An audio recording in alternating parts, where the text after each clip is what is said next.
Alat reproduksi pria. Sperma diproduksi dan disimpan pada alat reproduksi pria. Di sini Anda bisa lihat bagian sistem reproduksi pria.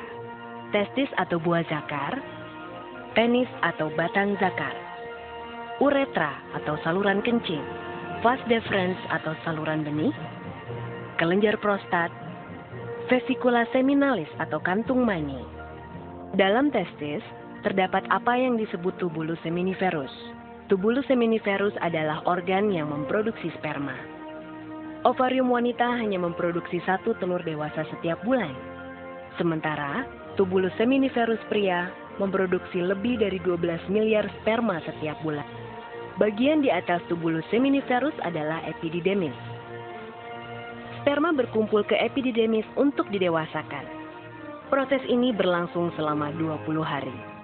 Sebelum terjadi hubungan seksual, penis terisi dengan darah dan berereksi. Lalu dengan rangsangan yang cukup, proses ejakulasi dimulai. Pada puncak senggama akan terjadi pancaran air mani yang membawa sel sperma. Dari epididymis, sel sperma akan mengalir ke atas menuju ampula, yaitu bagian terluas pada ujung saluran benih. Ampula akan bermuara pada saluran kencing yang memiliki katup. Katup akan terbuka pada puncak senggama, sehingga air mani akan keluar melalui saluran kencing dari tubuh.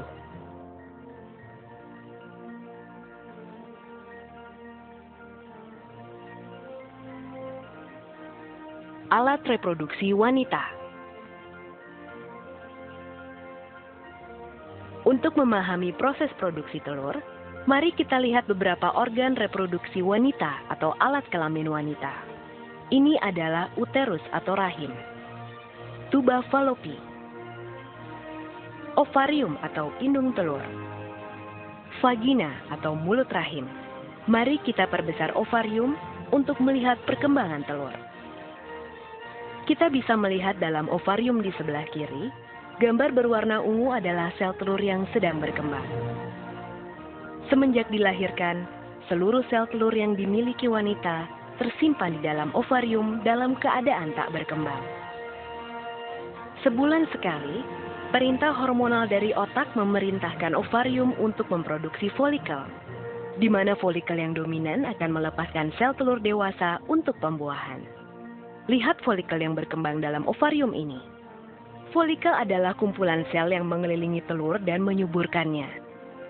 Pada masa ini, selaput rongga rahim menebal untuk persiapan pertumbuhan sel telur yang telah dibuahi untuk menjadi janin atau jabang bayi. Selain itu, ovarium menghasilkan hormon estrogen dan hormon progesteron. Bila kadar estrogen mencapai puncaknya, maka hormon ini akan memberi umpan balik ke kelenjar di otak untuk melepaskan atau menyetop LH. Untuk menyiapkan telur untuk pembuahan, FSH mulai membagi materi genetiknya. Ini tanda dimulainya siklus reproduksi. Folikel kemudian melepaskan hormon estrogen yang membuat lapisan uterus dapat menerima telur yang telah dibuahi. Dalam perjalanannya menuju uterus, ada 2 hal yang dapat terjadi pada telur. Dibuahi oleh sperma atau tidak. Jika terbuahi, biasanya terjadi di tuba falopi. Dari situ telur menuju uterus dan tertanam dalam dinding lapisan uterus untuk menyuburkan dirinya. Jika telur tidak dibuahi dalam waktu 24 jam setelah keluar dari ovarium, ia berhenti berkembang dan hancur sebelum mencapai uterus. Sebagai gantinya, uterus mengeluarkan lapisannya dalam bentuk menstruasi selama 4-5 hari. Siklus reproduksi. Siklus reproduksi berkisar antara 21 hingga 40 hari.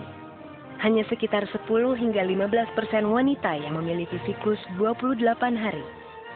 Menghitung siklus reproduksi dapat dilakukan dengan membuat catatan pada kalender. Dengan demikian masa subur dapat diketahui. Hal ini sangat berguna untuk menentukan kapan masa subur dan ovulasi terjadi. Setiap bulan pada hari kelima siklus reproduksi, selaput rongga rahim mulai tumbuh dan menebal, sebagai persiapan terhadap kemungkinan terjadinya kehamilan. Pada sekitar hari ke-14, terjadi proses pelepasan telur dari ovarium atau ovulasi. Sel telur ini masuk ke dalam salah satu saluran falopi. Dan jika saat ini ada sperma yang masuk, maka terjadilah pembuahan. Jika terjadi pembuahan, sel telur yang telah dibuahi akan masuk ke rahim dan tumbuh menjadi janin. Pada sekitar hari ke-28, jika tidak terjadi pembuahan, lapisan rongga rahim meluruh dan terjadi siklus menstruasi berikutnya. Pembuahan.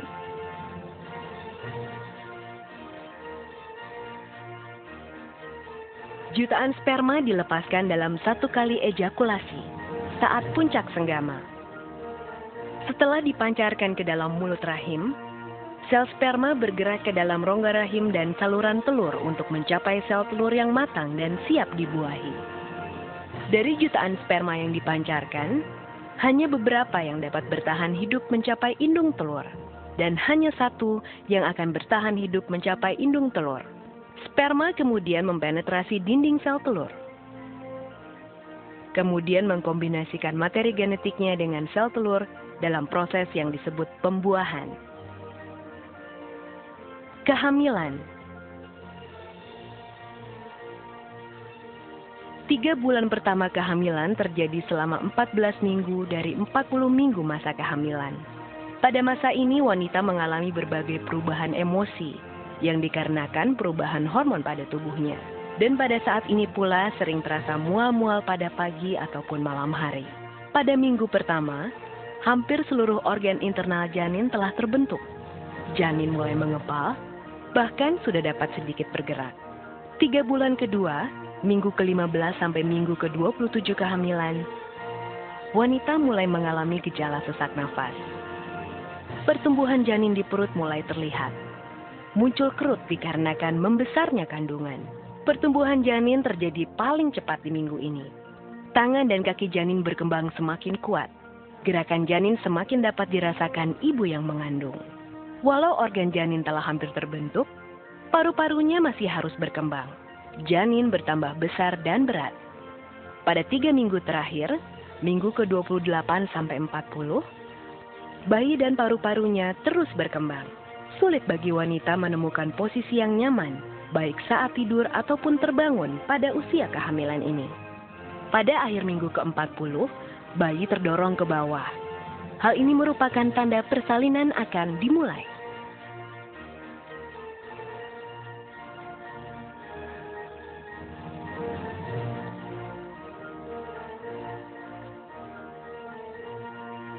Kelahiran.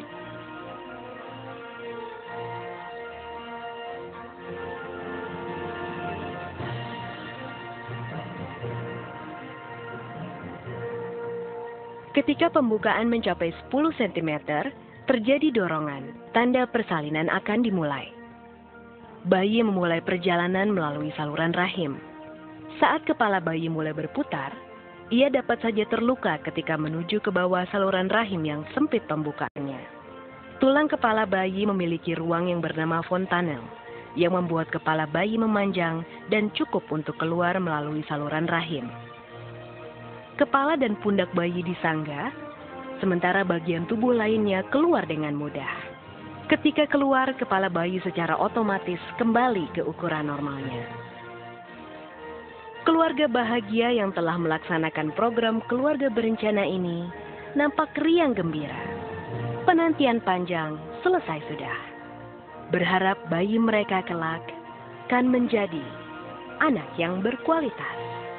Bersama, mereka akan menjalani kehidupan di masa mendatang dengan sebuah keluarga baru. Keluarga berkualitas.